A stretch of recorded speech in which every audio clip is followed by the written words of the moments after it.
Hi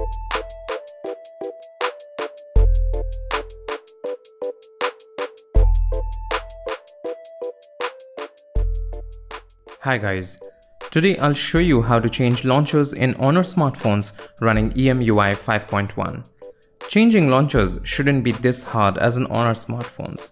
The option is buried deep inside settings and is literally quite hard to find. It's almost as if Honor doesn't want the users to use other launchers. While it is true that Honor's Emotion UI is quite feature-rich, it is actually one of the few things that I dislike about these smartphones.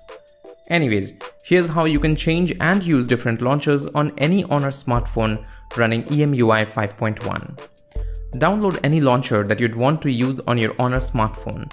In my case, I've downloaded the Nova launcher.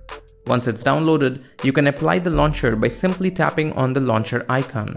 However, if you touch the home button, your device will switch back to the default EMUI launcher. So, in order to use the new launcher, you need to set it as your default launcher. Here's how to do that. Go to Settings, then into Apps. You'd notice another Settings option, click on it. This will take you to the Configure Apps page. Click on Default App Settings, and once inside, you'll see the launcher option. Click on Launcher to access the different launchers available on your device. You will notice the new launcher that you just downloaded. Select it to make it the smartphone's default launcher, and then click on Change. That's it. Hope the video helped. Coming up with more such handy videos. Thanks for watching.